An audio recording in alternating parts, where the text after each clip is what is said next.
Listo, bueno, buenos días al profe, a los compañeros que van a ver este debate. Bueno, este debate tiene como fin abordar dos temas importantes acerca de lo trabajado durante la clase, durante el semestre. Uno de ellos es corrupción y el otro es violencia, armado. Bueno, nosotros hacer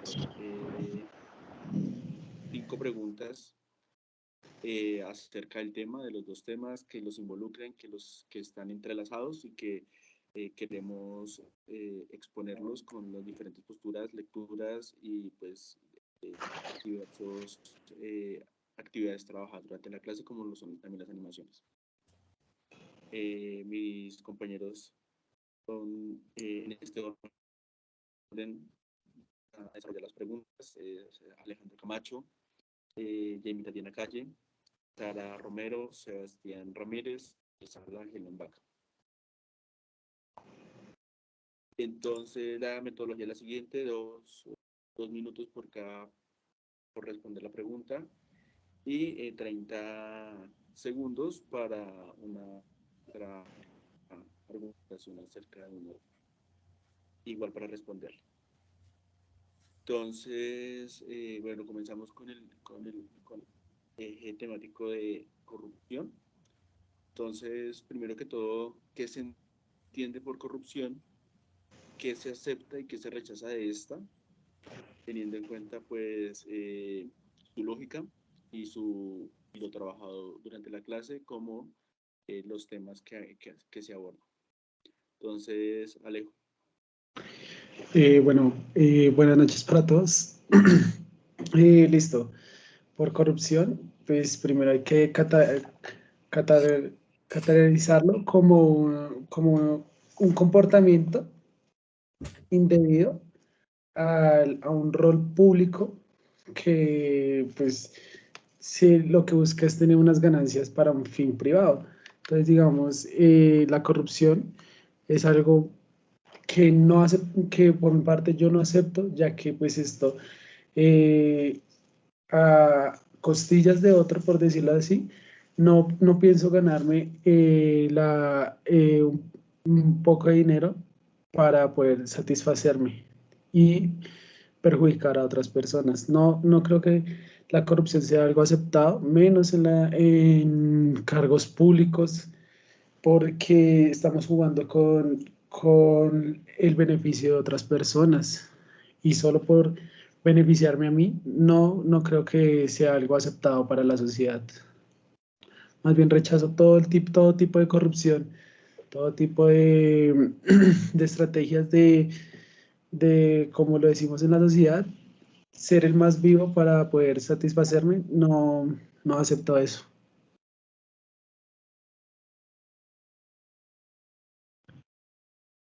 Tatiana, sí.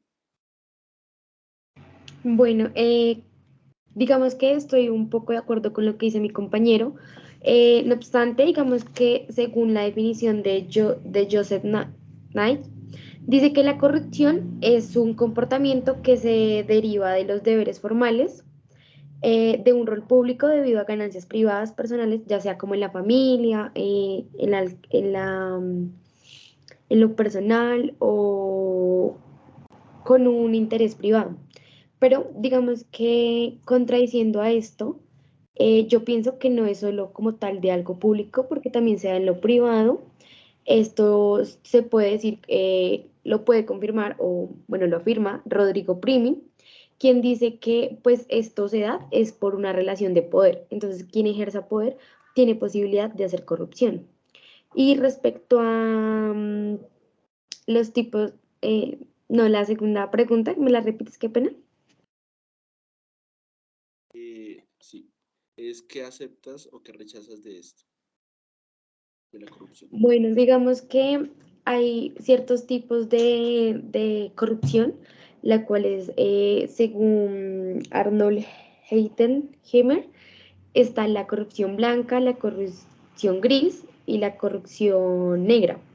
Digamos que ninguna de esos tipos de corrupción debería ser aceptada porque al fin y al cabo se está cometiendo un acto pues negativo para la sociedad.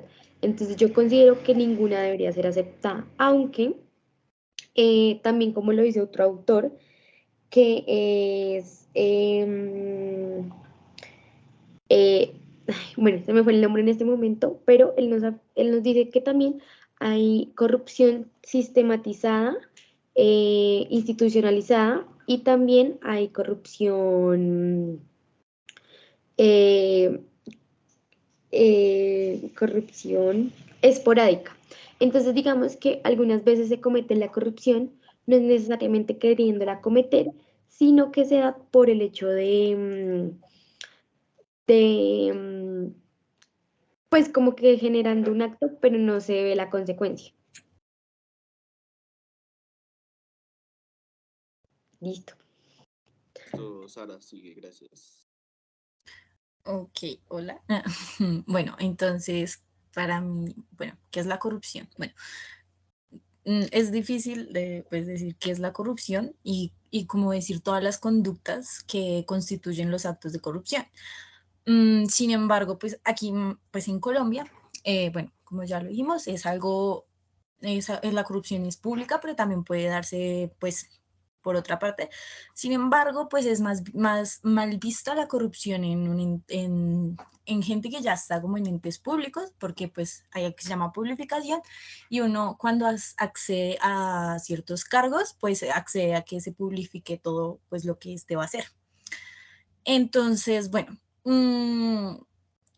hay, bueno, elementos sociales, además de que aquí en Colombia como que la corrupción de algún modo ya se institucionalizó, como ya lo dijo pues mi compañera, y está estructurada ya en la sociedad. De hecho, se han registrado, bueno, los actos de corrupción, de hecho es muy, muy curioso porque aquí en Colombia se han hecho desde los jueces, magistrados, que se supone que pues van y como que penalizan actos de corrupción, pero de hecho se hacen muchos más actos de corrupción ahí.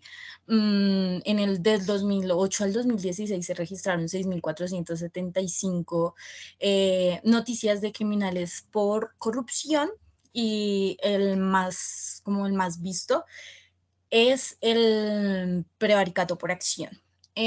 Bueno, ¿qué acepto y qué no acepto? Bueno, no creo que haya que aceptar ningún acto de corrupción. Sin embargo, como ya lo mencioné, en Colombia ya se ha vuelto como muy normal, y de hecho hay un dicho que dice como que roben, pero roben poquito. Entonces eso ya es como muy institucionalizado, o sea, pero pues ningún acto debería ser como aceptado. Ya. Gracias, Sara. Sebastián. Ok, pues hablando de corrupción, yo la entiendo como el abuso o desviación del poder encomendado, ya sea público o privado, como lo han dicho mis compañeros, en beneficio o ganancia privada, ya puede ser personal, de terceros, familiar, como lo dijeron por ahí. Entonces, apoyo el argumento de Sara de que en Colombia la corrupción ya está institucionalizada y cualquier cosita es por beneficio propio. Acá los jueces, los congresistas, los presidentes, todo el mundo hace corrupción. Sin ir más lejos, por ejemplo, el caso que mencionaba Daniel Coronel en su libro, el de las perlas de Uribe, que ayudó a sus hijos con el Estado junto con funcionarios públicos de orden directo de él para comprar unos terrenos y beneficiarse de ellos. Entonces, aquí cualquier persona hace lo que quiere por su fin. Acá no hay como un pensamiento colectivo. Y también lo que dijo Tatiana de Arnold Heidenhammer, que es la corrupción gris, la blanca y la negra. Yo creo que acá en Colombia, si bien también concuerdo con que no debería aceptarse ningún tipo de corrupción, acá en Colombia está tan presente que yo digo que hay corrupción que sí se puede aceptar, como lo decía un concejal en una clase que vimos, que si se puede hacer corrupción, comprar votos para que salga un programa, un proyecto para beneficiar a no sé cuántas familias, uno lo haría o dejaría que esas familias se quedaran sin nada. Entonces yo creo que es un tipo como de corrupción blanca o gris que uno podría decir, bueno, acepto, no la acepto, porque en fin va a beneficiar a alguien más y no está como por beneficio propio. Listo, ahora, bueno, para mí, ¿qué se entiende por corrupción? ¿No? Hay que verlo, como decía Vito Tanzi, el abuso de poder público para el beneficio privado. Y lamentablemente el poder público se ve de distintas formas, ¿no? Desde lo político y también desde lo burocrático. Eh, la corrupción tiene varios niveles, y lo decía un autor, tiene varios fines. Primero, la captura del Estado, y luego la reconfiguración cooptada del Estado. Entonces, recordar que el Estado es una institución que tiene unas reglas de juego y lo que quiere hacerse con la corrupción es cambiar esas reglas de juego. Eso es en una corrupción, digamos que a gran escala. Una corrupción a pequeña escala, y esto pues haciendo referencia a lo que decían dos autores como Adink y Freistadt. Hay otra que es la pequeña corrupción y es que la que se involucran pequeñas sumas de dinero de funcionarios públicos que muchas veces son mal pagos para agilizar un trámite o pues alguna cosa que beneficie a uno o varios grupos. Lo otro que es importante tener en cuenta es la debilidad del Estado. La debilidad del Estado también tiene mucho que jugar en temas de corrupción. O sea, tenemos que entender lo de corrupción por el sentido de que la debilidad del Estado también permite que existan esos niveles. Digamos, en un Estado donde la rendición de cuentas sea fuerte, pues los niveles de corrupción van a ser menos. Ahora bien, como lo decía, no hay una negra, gris, blanca, una esporádica, una sistemática, una institucionalizada, una pequeña, una grande, ninguna de esas debería ser aceptada para mí. Que en eso estamos todos de acuerdo, pero lamentablemente la sociedad sí lo va aceptando y lo vamos generalizando y lo vamos sistematizando así, como que aceptamos y que no aceptamos. Entonces, lamentablemente es beneficio personal, beneficio de un grupo.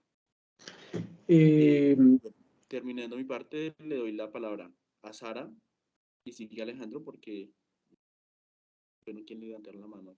Pero Ok, referente a lo que dijo Cevitas, no creo que 30 segundos, por favor. Va, referente a lo que dijo Cevitas, no creo que todos sean corruptos, o sea, no todos buscan, o sea, aunque sí somos personas y buscamos bienes privados, no creo que todos sean así, o sea, no hay que generalizar, pues, aunque es una pregunta, pues, es que es corrupción, entonces, pero igual no creo que haya que generalizar sobre que todos son corruptos y sobre lo de hasta qué punto estaría uno a llegar, digamos, porque si hay una corrupción donde uno dice como vamos, si hago esto, beneficio a mucha gente, pero igual siento que el fin nunca va a justificar los medios. Entonces, ya.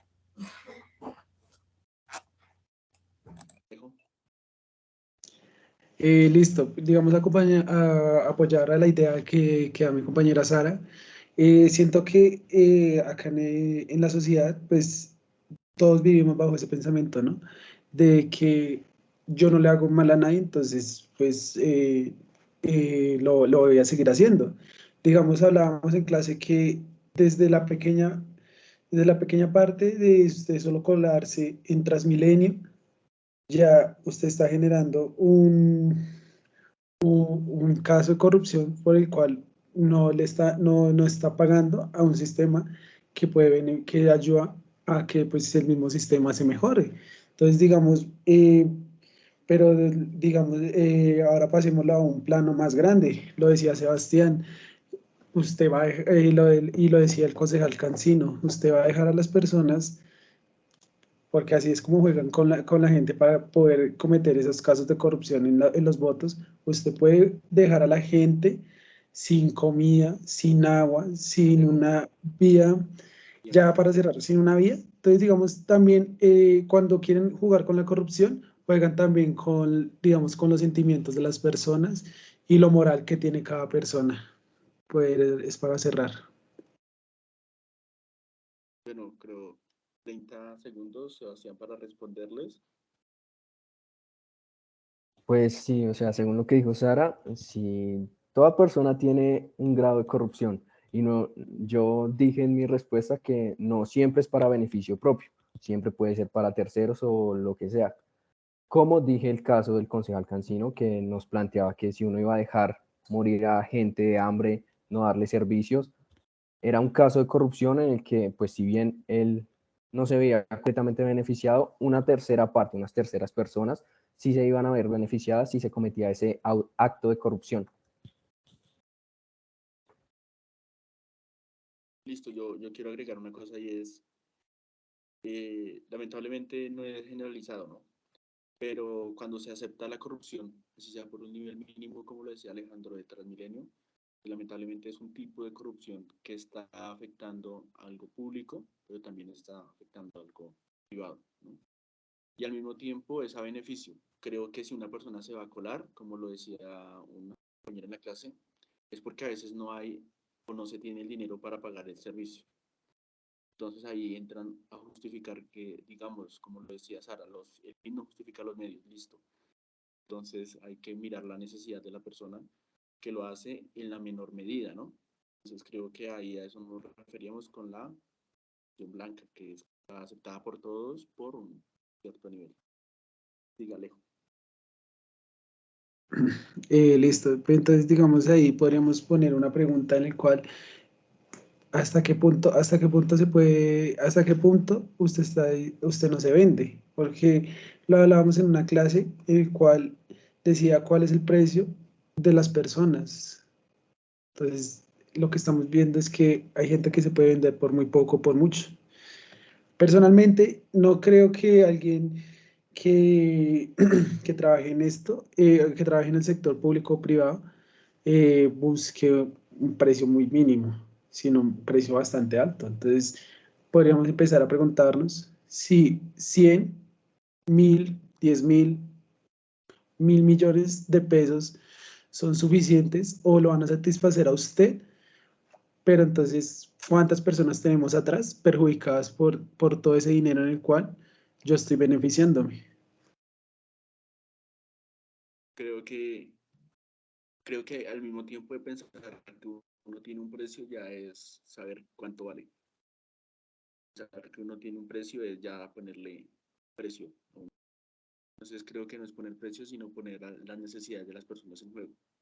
Lo decía, cuando digamos, la necesidad es más grande que lo que se va a cometer, entonces yo creo que, o sea, lo digo en el sentido de la corrupción blanca, ¿no? Que toda es la generalizada. No estoy hablando a favor de los políticos o funcionarios que utilizan la corrupción para un poder, para obtener un beneficio propio, de acumular capital o de acumular, digamos, poder electoral, ¿no? Eso no lo estoy hablando, digamos, como de la sociedad. Puede ser generalizado porque, pues, digamos, hay una necesidad de esa misma sociedad, más por eso. Sigue, Tatiana. Bueno, digamos que también con todo, en relación a lo que dijeron todos ustedes, también va relacionado con la cultura, ¿no? Pues en Colombia, digamos que lo que dicen ustedes se ha normalizado y se ha institucionalizado la corrupción. Entonces, desde lo más simple, que es como colarse en Transmilenio, pues ya se va naturalizando todo el tema de la corrupción y eso hace parte ahora de la cultura, digo yo, colombiana, porque si vemos estadísticas de otros países, no es tan alta la corrupción como en Colombia. Siento yo que también se debe a la cultura.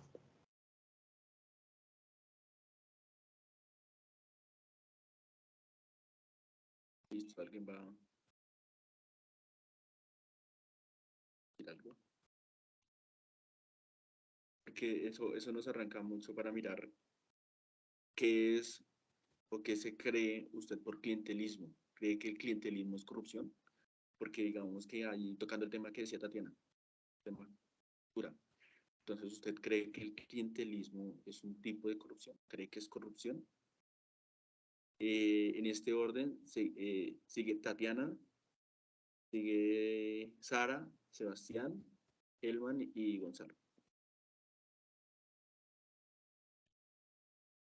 Tatiana. Bueno, yo considero que sí, que el clientelismo es un paso a la corrupción, ¿no? Porque pues digamos que debido a la debilidad estatal, ha permitido que el pueblo se sienta pues como incluido en el juego político, y de esto genera cierta estabilidad como en el funcionamiento de las instituciones, o sea, que todo fluya de la misma manera siempre, ya que pues el pueblo no participa tanto y se genera como esas relaciones de si hago un favor, pues recibo esto, o a futuro, se ve como el tema futuro. Entonces yo creo que es un paso a la corrupción, no como tal, diría que sí, que es un paso a la corrupción. Sara. Bueno, nosotros lo hablábamos y era que corrupción no es igual a clientelismo y menos aquí en Colombia, porque el clientelismo en Colombia prácticamente no está como dicho que es corrupción.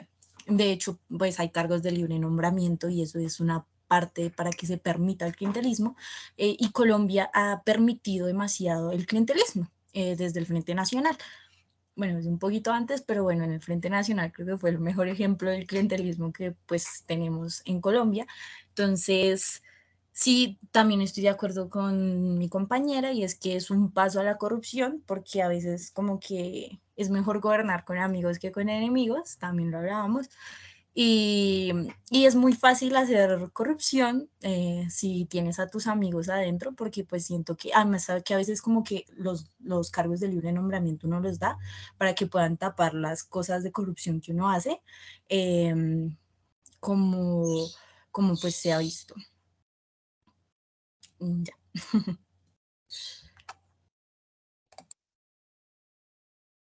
Siga, Sebastián. Bueno, aquí debo decir que estoy de acuerdo con mis dos compañeras y pues para el clientelismo quiero tomar lo que decía Eduardo Leal, que el clientelismo acá en Colombia, podemos decirlo, es un clientelismo mercantil que se alimenta del Estado y también está sustentado, como lo decía Tatiana, por un valor social de lealtades. Entonces, aquí yo uno lo que ellas decían y es que en otras palabras, el clientelismo acá en Colombia es un tipo de relaciones sociales que comandan el sistema político a partir de las normas que ya ha establecido el Estado. Como lo decía Sara, hay acá normas que dicen que hay cargos de libre nombramiento, lo que permite claramente que se paguen favores, que la gente meta a quien quiere. Además de que en Colombia la mayoría de los años siempre han sido los mismos los que han ostentado el poder. Y como están ahí pidiendo favores, ayudando y pagan como con cargos o con plata o ya sea con cualquier otra cosa para favorecer a la persona que les ayudó. Vale, ahora. Bueno, yo quiero resaltar una cosa y destacar es que, bueno, en Colombia hay que mirar el contexto cultural y lo decía como en ese sentido porque creo que voy un poquito en contra de lo que dice Sara, porque digamos que el clientelismo no lo ve desde el punto de vista de Colombia, es uno de los más, o sea, de uno de los tipos de corrupción más avanzados que hay. Y lo otro uno puede identificar de dos formas, tanto en lo regional en el sentido de favores económicos, de favores políticos, de poner a personas en puestos a financiación de campañas políticas porque esta persona me favorece, como lo decía, por romper reglas de juego o por acomodar las reglas de juego a su beneficio. Lo otro es que en las zonas periféricas del país no se puede evidenciar este mismo clientelismo, porque el clientelismo ahí está actuando en forma de violencia, o sea, actúa mediante la violencia. Lo que quiere decir que el clientelismo, dependiendo de la zona local del país, pues se ve diferente, y eso lo decía el texto, y referente a lo de leales, sí, el clientelismo, digamos, es un favor político a personas o a beneficio, listo, pero al mismo tiempo es importante identificar que pues existen, digamos, los tipos de clientelismo para conocer el contexto cultural del país.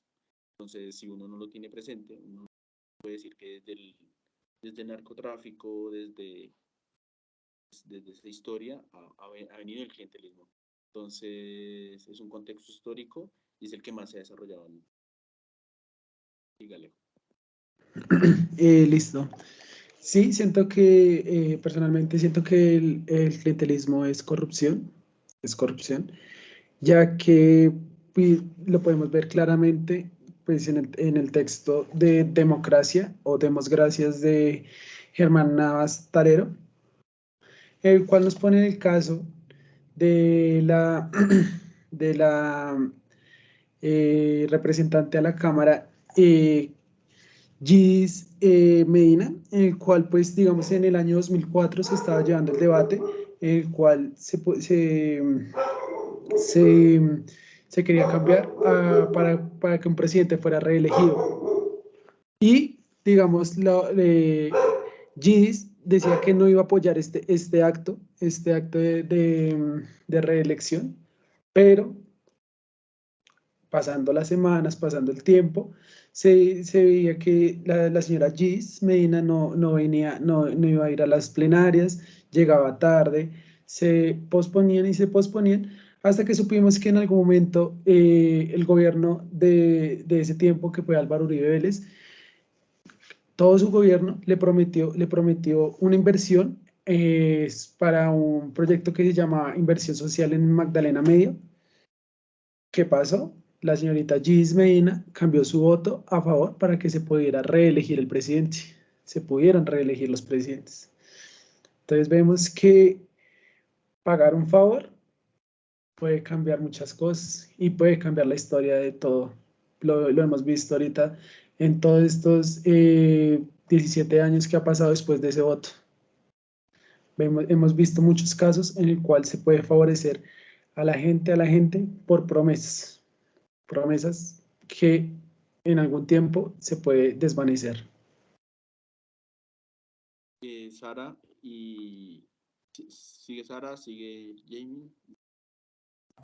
Bueno, sí, a lo que yo me refería con que el clientelismo no era un tipo de corrupción, era que legalmente en Colombia el clientelismo no es un tipo de corrupción, al menos de que estemos hablando ya de grados de afinidad y grados de consanguinidad, que pues bueno, ahí sí sería como una corrupción, porque pues no, legalmente no se puede, pero como tal lo demás no, a eso era lo que yo me refería, además de que la corrupción no no se da cuando tú pones a alguien amigo tuyo, sino se da ya más dentro, tú lo pones por algo o tú lo pones porque quisiste pagar un favor.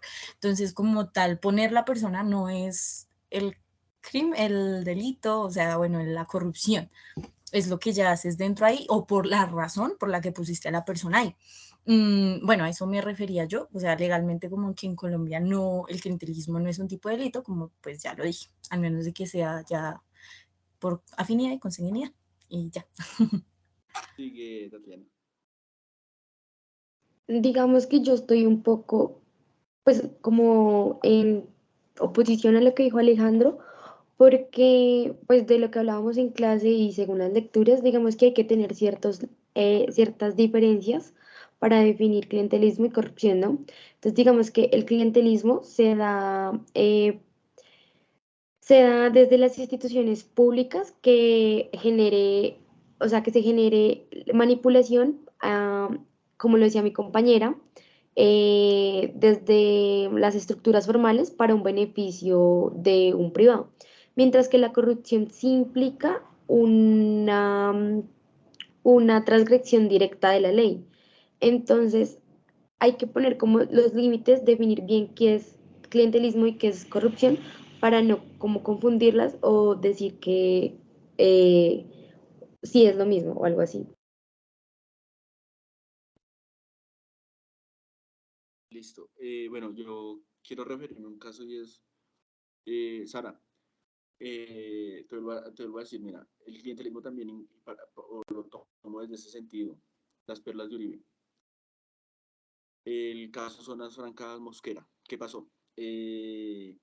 Porque los hijos de Uribe asistían a reuniones de consejos directivos presididos por ministros y solamente porque eran los niños del presidente.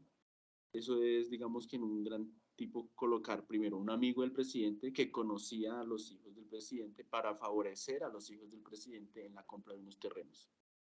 El presidente puso un amigo que conocía a los hijos y los hijos ya salieron favorecidos. Eso es un tipo de clientelismo. Como lo decía Alejo, también resaltar lo de la congresista. O sea, son tipos de clientelismo y son siempre por favores o por un beneficio de algo. Puede ser económico, político, electoral, lo que sea, pero es un tipo de corrupción y no puede estar penalmente, no sé, pero las consecuencias la vio Gis Medina. Sigue Alejo. Listo, digamos también, pues para decirle a Tatiana, digamos, desde que tú sepas que ya tienes alguien que te puede hacer la vida más fácil, tú lo vas a hacer. Desde ahí, entonces, digamos, pongamos un ejemplo de que en los contratos se debe manejar la equidad y la transparencia y la igualdad para todas las personas. Pero entonces sabiendo que tú, por un ejemplo, tú eres amigo de la persona en la cual te puede contratar o tiene bastantes influencias para poder favorecerte.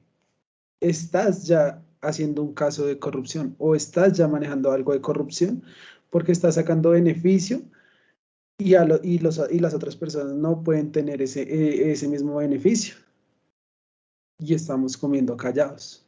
¿Por qué? Porque somos amigos.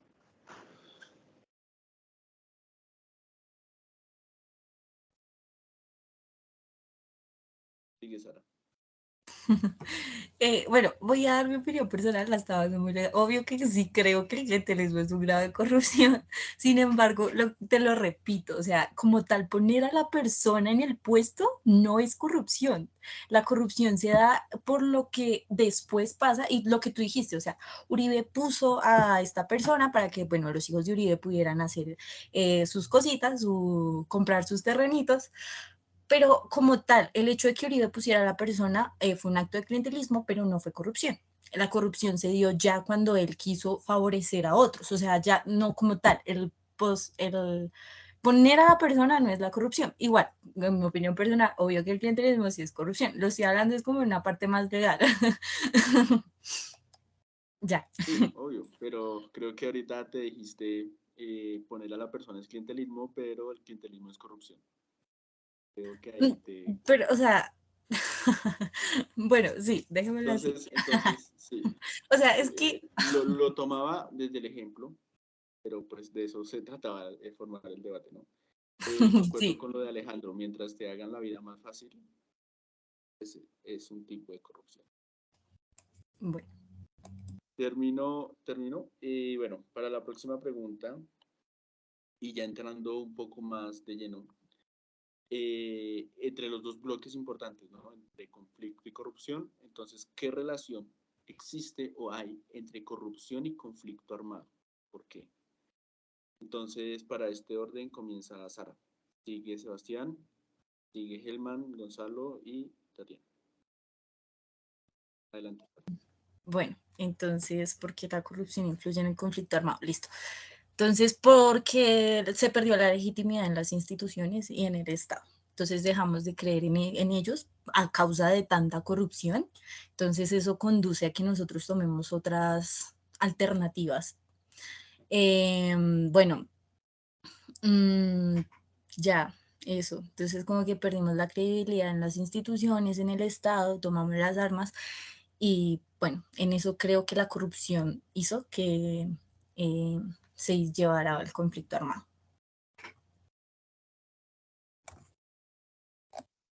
Sebastián. Bueno, ¿qué relación entre corrupción y conflicto armado?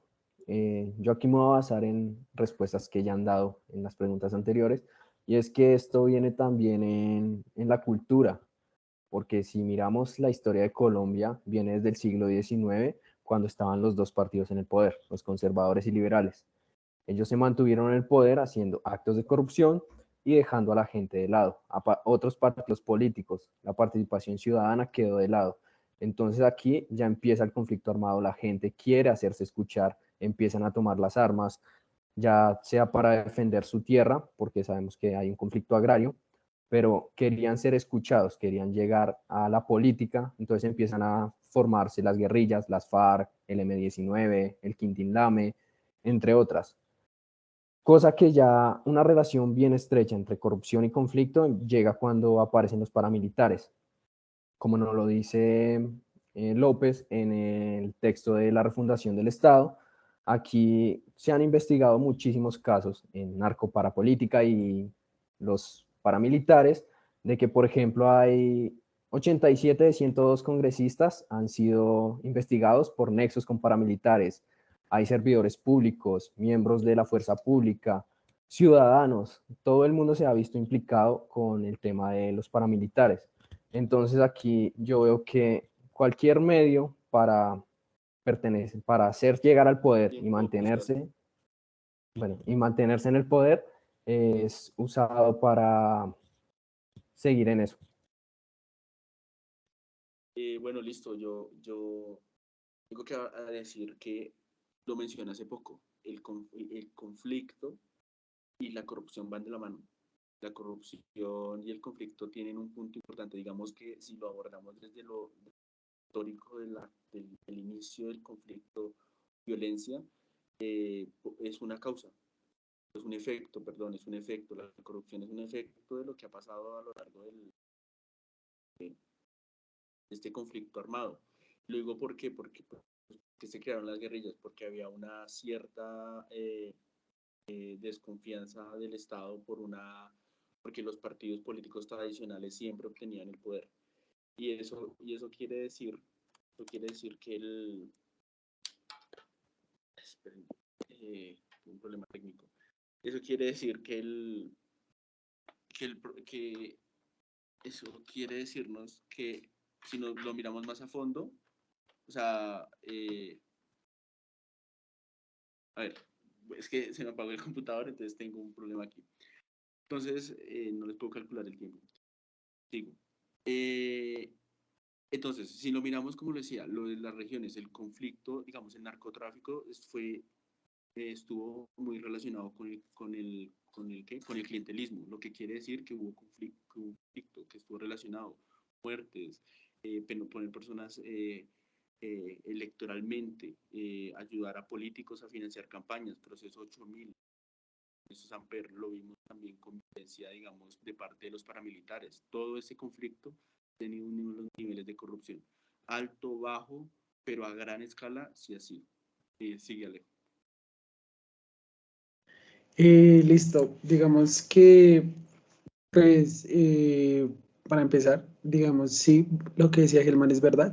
Corrupción y conflicto yo creo que van también de la mano, porque las condiciones que favorecen o facilitan la corrupción, pues son la debilidad institucional, el clientelismo y el narcotráfico.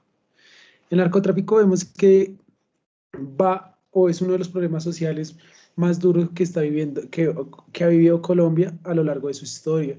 Entonces vemos que la gente, por no dejarse comprar, las personas que quieren comprar a estas personas tienen que buscar otros medios para salir favorecidas.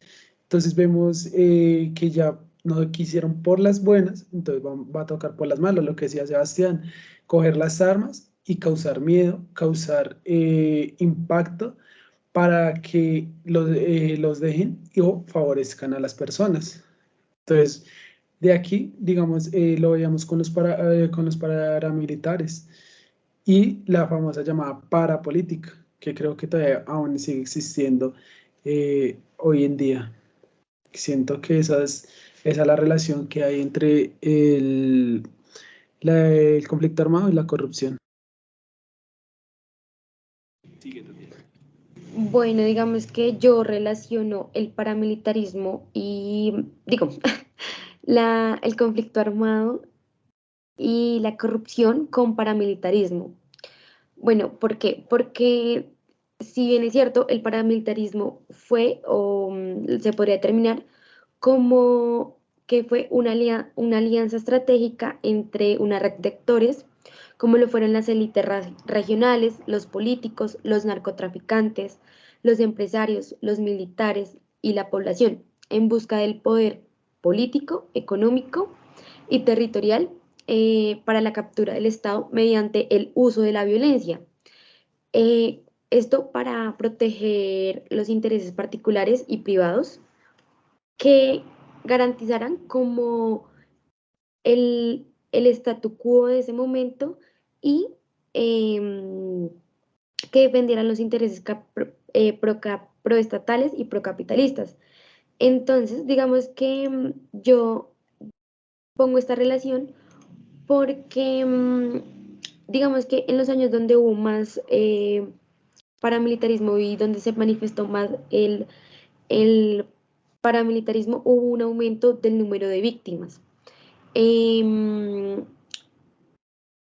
un aumento en el número de víctimas del conflicto.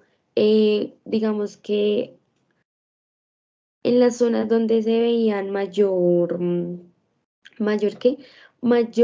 índice de paramilitares, eran donde ganaban personas que no habían estado antes en el sector en el sector del gobierno. Entonces ahí vemos como el caso de la corrupción, porque se tuvieron que, Tatiana.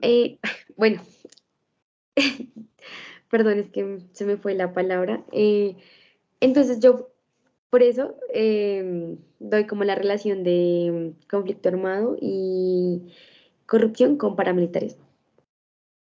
Sigue Alejo, sigue Sara. Sí, digamos, siento que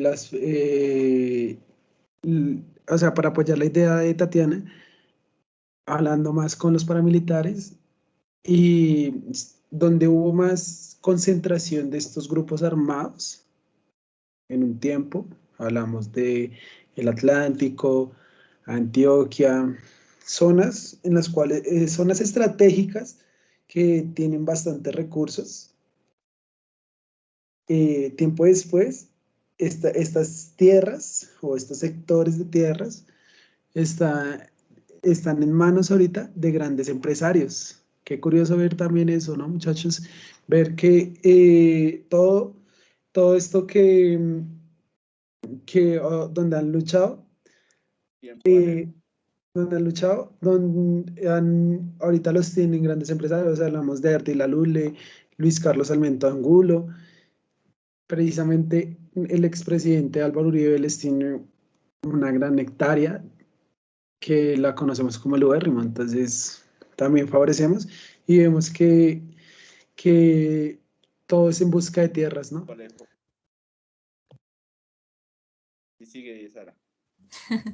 Bueno, ya como para decirlo final, bueno, no sé si alguien más quiere hablar, perdón, pero bueno, ya como conclusión final mía, ¿no? Entonces siento que la pérdida de legitimidad de las instituciones causada por por la corrupción, conduce a un distanciamiento de los individuos a la estructura institucional formal. Entonces van como una estructura más informal, como pues fueron las guerrillas, el paramilitarismo y todo eso.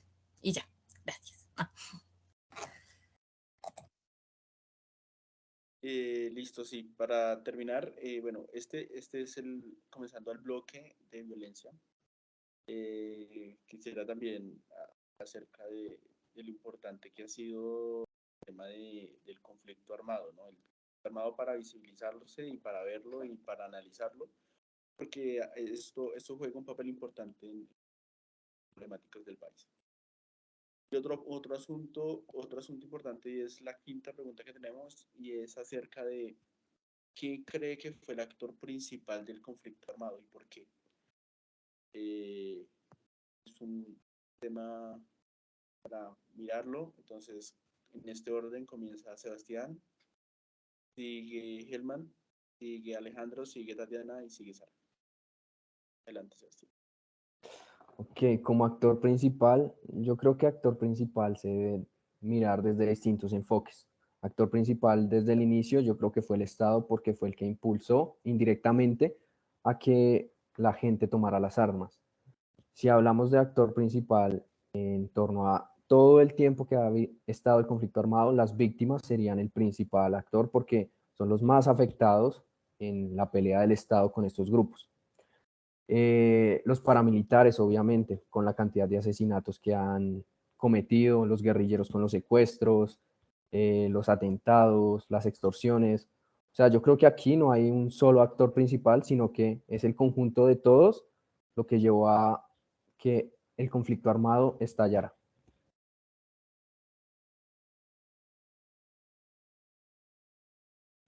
Bueno, yo tengo que decir acerca de que concuerdo con Sebastián en que un actor principal es el Estado, sí, es el Estado, porque desde un comienzo se dio como esa, ¿cómo se dice eso? Como esa reconfiguración del Estado, pero para favorecer a la clase política tradicional. Lo que dejaba olvidados a los municipios o a la periferia del país, y eso se ve reflejado hoy en día. Entonces el conflicto armado surgió también, digamos, por esa necesidad de las personas de tomarse el poder o de querer ser escuchados. Y esto lo digo porque, digamos, que si uno lo mira, digamos, desde el texto de la Fundación de las Guerrillas, lo que la guerrilla, de lo que decía la guerrilla era que el Estado debería prestar el servicio de, digamos, de temas sociales, servicios públicos, educación, vías, hacer parte de los temas más importantes, ambientales también. Entonces, y esto se le da a un privado. Entonces, digamos que el Estado falla en el tema de hacer reglas de juego para el beneficio de unas pocas personas o de una clase política. Lo otro también es importante reconocer las víctimas pues, porque son las personas que al final van a ser desplazadas de su territorio, van a ser abandonadas, van a ser asesinadas, y un papel importante. Entonces creo que esos son dos actores fundamentales. Primero, el Estado como el origen de este conflicto, el causante del origen del conflicto, y las víctimas que terminan siendo las personas que lo sufren. Sigue, Alejo, por favor. Listo. Digamos también, siento que también fue uno de los principales actores es el Estado, básicamente podríamos decirle, no querer cambiar una ideología y seguir manteniendo el poder las mismas personas. Entonces, digamos, volvámonos tiempo atrás, Jorge Eliezer Gaitán, un liberal en el cual todo el mundo, el pueblo, le creía, pero las grandes élites no querían perder o tenían miedo de perder lo que ya habían conseguido de su trabajo. Entonces, digamos, el Estado obviamente se financia o puede tener gran financiamiento de estas grandes élites que han existido durante todo este tiempo y puede llegar a influir a cierto tipo de conflicto en la sociedad. También siento que otros actores que pueden incidir o que son de gran afectación hacia estos es los paramilitares, las Fuerzas Armadas, las Fuerzas Militares y los partidos políticos que han gobernado durante todo este tiempo. Sigue, Tatiana. Bueno, digamos que yo estoy de acuerdo con mi compañero Sebastián y con Helman. Coincido en que es complejo decir que hay un solo actor, porque no. En realidad hay varios actores durante todo el conflicto armado que han sido importantes. En especial, considero yo que las víctimas muchas veces no han sido reconocidas y reparadas por el Estado, que ha sido uno de los principales actores del conflicto. Em, Como lo decía también mi compañero Alejandro, digamos que las guerrillas, las Fuerzas Armadas, también son un actor importante, digamos que em,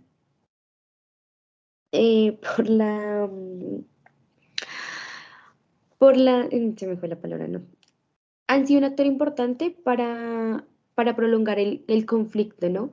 Digamos que esto también se ha prolongado por todo lo que se ha acontecido, ¿no?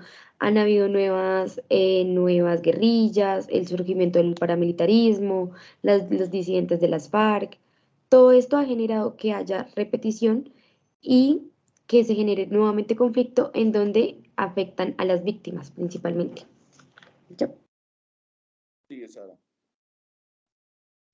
Bueno, estoy de acuerdo con todos ustedes. Uno de los actores principales, pues, es el Estado, obviamente. Bueno, otro es las guerrillas, y la Fuerza Armada. Bueno, el paramilitarismo también definitivamente son los actores. Y pues las víctimas, que pues, como ya lo han dicho, pues no han sido muy contadas y bueno, son cosas que dejaron como aparte. Pues por más de que intenten como reconocer víctimas y todo eso, pues no creo que se haya hecho un buen manejo de las víctimas. Pero sí, para mí esos son los principales actores, y ya. Bueno, y en un comienzo, antes de que fueran las guerrillas, los campesinos, que fueron los que comenzaron con todo esto por su reforma agraria, que pues no se pudo dar. Pero pues eso se volvió después guerrillas, entonces lo meto como, como uno de los actores ya lejanos. Que- ya. Listo. Hay un tema, alguien quiere hacer una contrarréplica, que recogiendo un tema que todos hablamos, el Estado es un actor importante. Y en este tiempo juega un papel importante en el sentido de, estamos en una época de posconflicto, estamos en una época en donde después de 5 años del acuerdo de paz, 5 años de un acuerdo de paz, de un conflicto de más de 50 años con una sola guerrilla, recordar que existen todavía una guerrilla muy fuerte como lo es el ELN.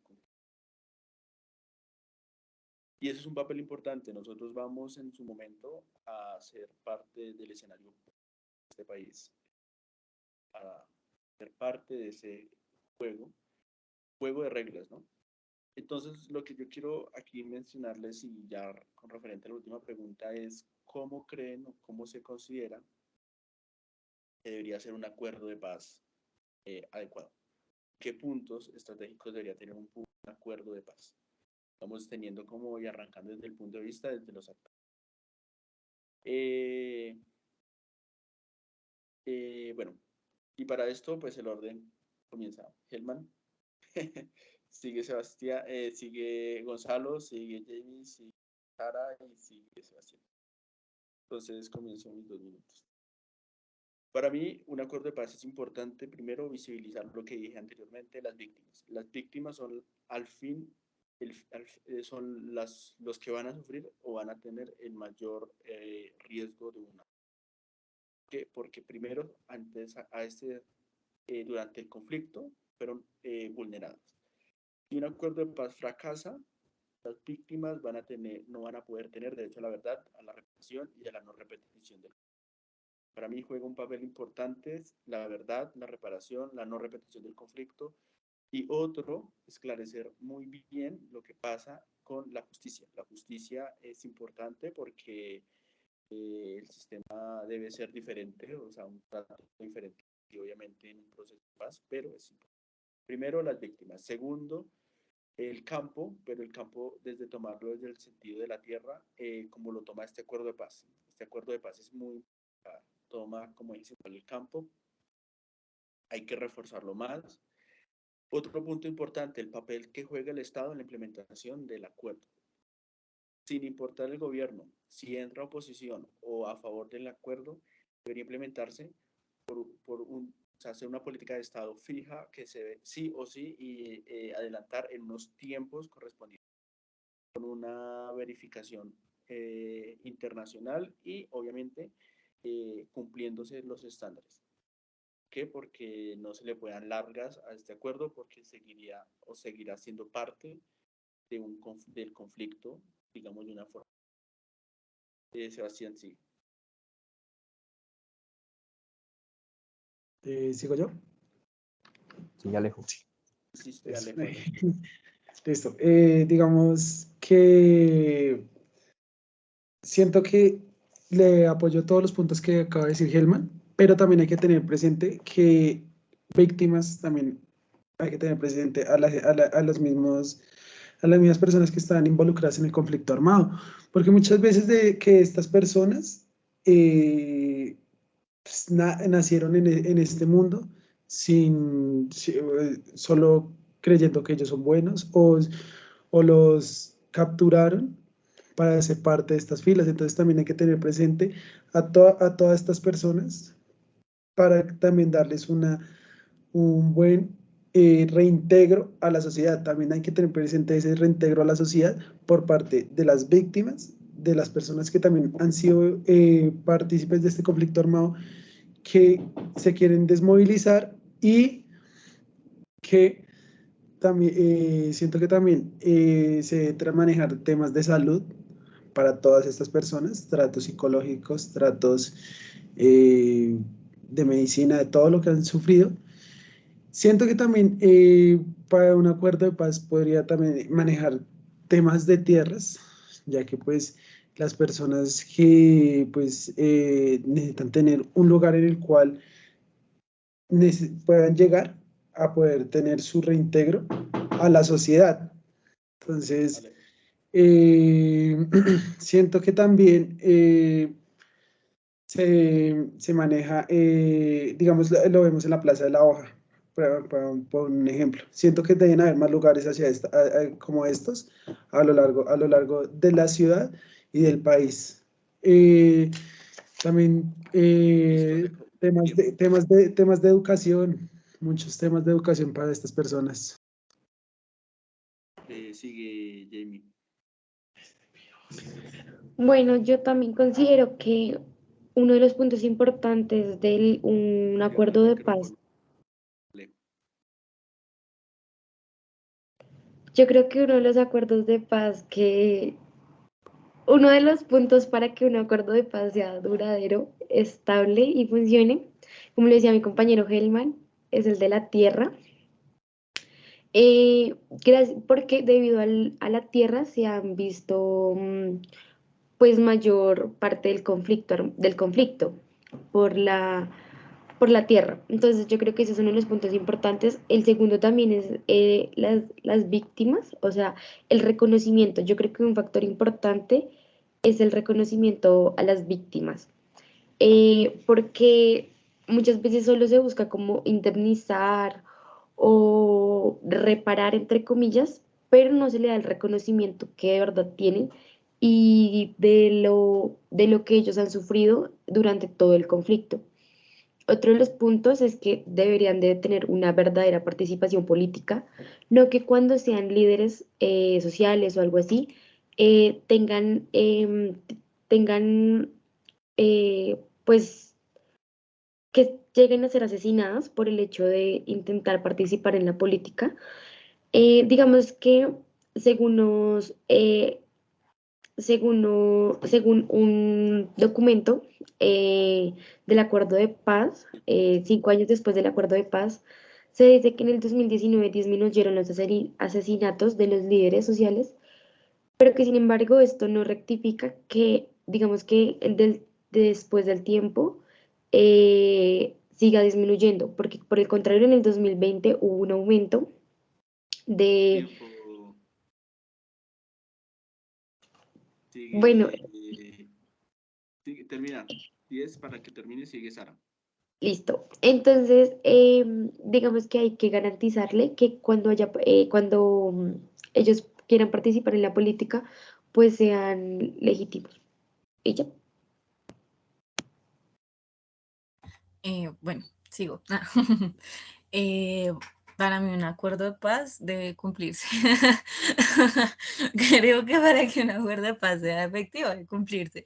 Pero bueno, también debe haber para mí debió haber como una mayor negociación, tanto con o sea, una igual participación con los que causaron el conflicto armado, que pues era como las FARC y todo eso, que como las víctimas. Además de preguntarle a las víctimas cómo quieren que se les remunere, porque es que, digamos, ponerlos acá en la ciudad cuando han trabajado todo el tiempo en el campo, o sea, como que no. Se les dieron muchos beneficios, o sea, yo no digo que no se les haya dado beneficios a las víctimas, sin embargo, pues muchos de esos no van de acuerdo como con las víctimas, como con lo que quieren. Igual, de que muchas víctimas no han sido favorecidas tanto por o sea, estos beneficios, no han podido acceder porque pues Colombia tiene muchos trámites. Entonces, bueno, sí, eso también. Y ya, yo creo que eso, que se cumpla y que hayan tenido igual de participación las dos partes. Bueno, las tres con el Estado. Listo, dale, Sara. Sigue, Sebastián. Bueno, pues yo creo que ya todos han mencionado los puntos importantes, así que solo haré como una pequeña síntesis de los ejes que debería tener un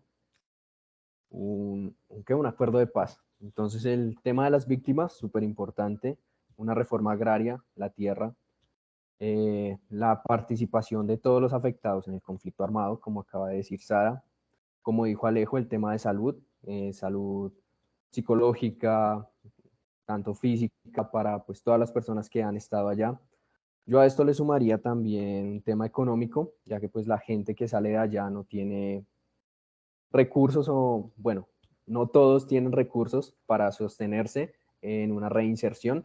Entonces, darles un apoyo por un corto periodo de tiempo, no sostenerlos toda la vida, para que puedan hacer su reintegro a la sociedad. También el tema político es importante, ya que pues brindarles entrada al tema político da pie para que en el futuro no vaya a suceder otra vez un conflicto armado, ya que ellos pueden dar sus opiniones y sus puntos de vista junto con el Estado. Eso sería.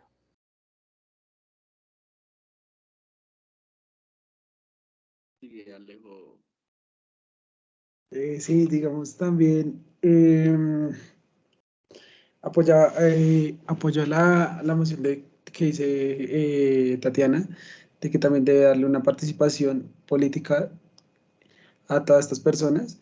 Y más que todo esto también garantizarle, pues no a la exclusión hacia estas personas, porque muchas veces vemos que porque son víctimas o son desmovilizados o son personas que han salido de estos grupos, se, le- se les, se les cae fuertemente para hacerlos, para marginarlos y hacerlos sentir aún peor, sabiendo que están buscando un reintegro. Entonces, siento que el Estado debe garantizar esta etapa de ayudar a las víctimas para su reintegro, a la no discriminación hacia estas personas para un acuerdo. ¿Alguien?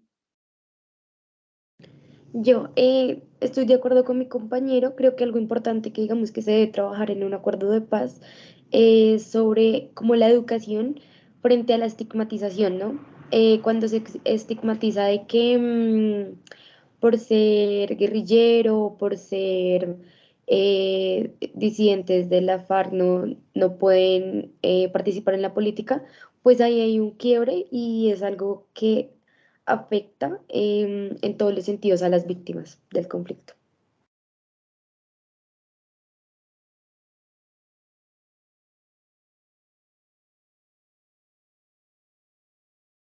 Sí, qué pena. ¿Alguien va a hablar? Es que tengo problemas con el internet.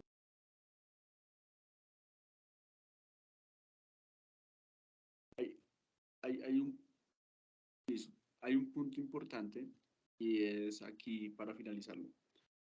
Eh, las víctimas sí juegan un papel importante. Creo que el reintegro de los excombatientes que vayan a firmar el acuerdo, pero como lo miramos en el proceso de paz que se hizo hace poco, el de 2016 con la guerrilla, hay algo que se le dio una menor importancia. Fue, primero, poner el punto de víctimas porque las víctimas lo pidieron. Segundo, porque las curules de víctimas porque las víctimas, o sea, porque hacía falta unas curules y dejar el acceso directo de las curules a los desmovilizados. Entonces, creo que en esa medida, si no se le brinda un igual, como que si no se visibiliza las dos partes, ¿vale? O sea, ahí mismo se está generando una discriminación.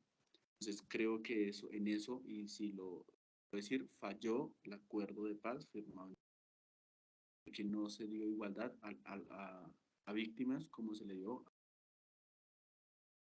Con eso no quiere decir que esté mal, quiere decir que hay puntos que deben corregir y que en un próximo acuerdo deberían ser eh, mejorados. ¿Alguien más? No. bueno, creo que por esto, por ahorita se da por desmovilizado, perdón, por terminado Diga. el debate. Sí, nos vamos a desmovilizar el debate. Muchos micrófonos abiertos por ahí, bueno.